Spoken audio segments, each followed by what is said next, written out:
debut tonight, which I'm super excited. Yeah! Give it up for Steve Bolia.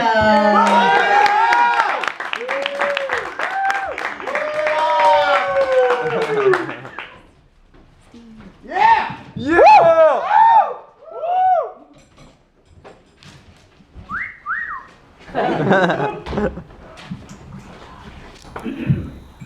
Okay, so road rage is kind of popular in LA. It's almost like a pastime, I found out.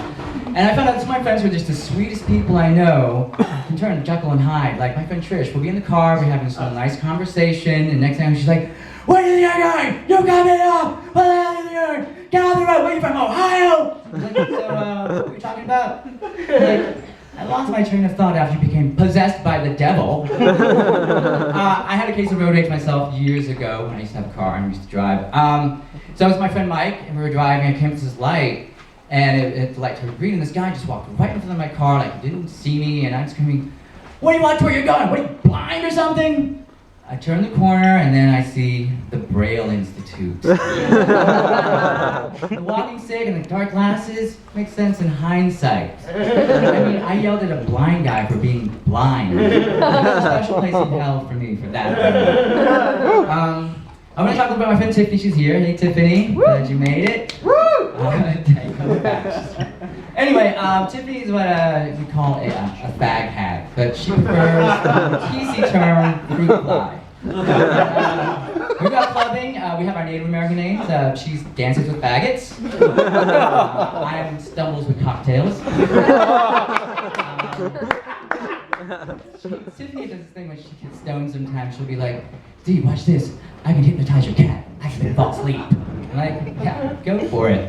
So she and my cat in this daring contest, and she's watching the cat, and I look at her and she's like,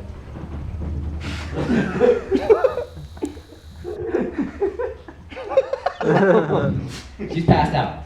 My cat just walks away like, "Did it again." I realize the most shocking thing I can tell anyone about myself these days is that I don't have a cell phone, and I've never had one. Yeah, I know, it's crazy. And then people always say the same thing, like, "Oh my God, once you get a cell phone, you wonder how you ever lived without it." I'm like, that sounds like a selling point you'd use for heroin. Once you start, you can never stop. Yay, can't wait to get one. I hate to admit, but I've actually done heroin before. Never on purpose. And I have to explain that. So I lived in New York in the mid-early 90s. Snorting heroin was really popular. Everyone seemed to be doing it. I hated heroin, I was more of a cocaine person. But they had these things called bodegas, they're like mini marts, and you go there and they're like some of them are drug fronts. So you go in the back and the pink bag was for heroin, the blue bag was for cocaine. We get our our bags and we go out to the club or the bar and we go to our respective bathrooms. This is my friend Susan. And all of a sudden she comes out of the bathroom and I'm like, my legs are all wobbly, and she's like, "I'm all coked up. You did my heroin." I'm like, "You did my cocaine." I'm like, "Heroin again?" And it's not like I can go complain to the Better Business Bureau. I'm like, "Listen, I specifically asked for cocaine and the guy keeps giving me heroin." Anyway, well, there's my old days. But now I'm like into health things, I work out and stuff, and I hate every second of it. I don't know, people say, "Oh, I great workout, I must love it." I'm like, I feel great when it's done, when it stops. But I can say the same thing about torture. It doesn't mean I like torture either. The worst thing about the gym, I think, is when you have gas, which is just terrible. And it seems like the only time that ever happens to me is when I'm on the treadmill. I'm trapped in one place. It's like running just shakes the farts out of me. I can't go anywhere. And with this one time, I was at the gym, and between this really cute guy and this old man, and one of those silent but deadly ones. And the guy's like looking at me, the cute guy's like, "Oh." I'm like, "Yeah, whoa, that guy, woo!" I'm like an old silent movie star, like, "Oh my God, woo!" Not me. That's terrible for the old man. The poor guy didn't do anything wrong. Blame for my parts. I love it when I actually do run on the streets because then you can just fart freely. But the best is when there's like a crowd of people and you run by them and you just let one loose and you keep running and you look back and they're looking at each other like, "Who farted?" I call that a drive-by farting. I think I work out because I'm afraid of that part of sex where someone might have to see me naked. Really insecure about my body. I mean, I even masturbate with the lights off. Just in case. But you know, sex is awkward. I mean, for me anyway. I remember this one time I had just gone down on this guy and then we were making out, and I realized that his pubic hair was stuck in the back of my mouth. I don't want to break the mood. What do I do? I'm like, do I swallow it? Worse. So I'm like, hey, why don't we just hug for a minute? So I'm like hugging him. I have my head behind his shoulders, and he's like, oh, honey, that's so romantic. And I'm like, yeah, it is. Digging it out. So that's what sex is for me. Awkward. That's nothing, which that's a next story. So I used to have a nose ring, I used to have a hoop, and this one time I decided to go to get stud, and get, you know, nice one, a little bit of money, it was a jewel, and the thing is I didn't want to wear the backing because it's just a pain to take in and out all the time, so I just put the stud in there.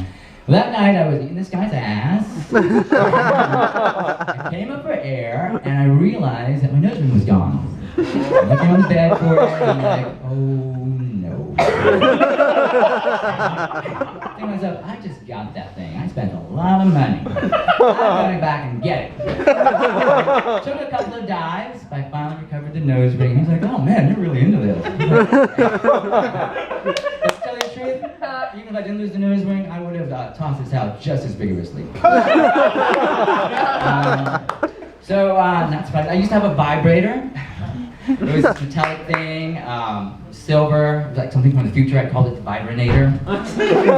And it's sort of a, you know, weapon of mass destruction. The thing about that vibrator is, like, even after I'd used it, like even like the next day, I felt like people could tell that I'd been using the vibrator. Like I was talking like this, like, hey, how you doing? One time I had to get on a plane, and I went through security, and they flagged my bag, and they had to check it.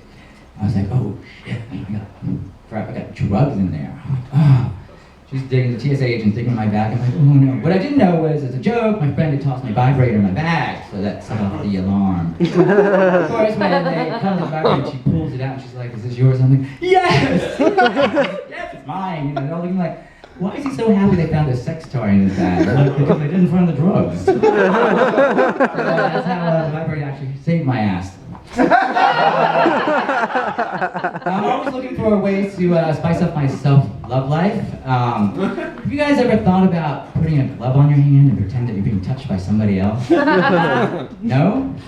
Okay, well, I've done it. I've just thought about it. But you know, there could be a whole cottage industry with this. You know, like if you're into S&M, put on a leather glove. A surgical glove, and it's, hello, doctor. Hey, put on 2 gloves, and it's a threesome. A menage a trois, I call it a menage a moi. All right, guys, you've been great. Thank you so much.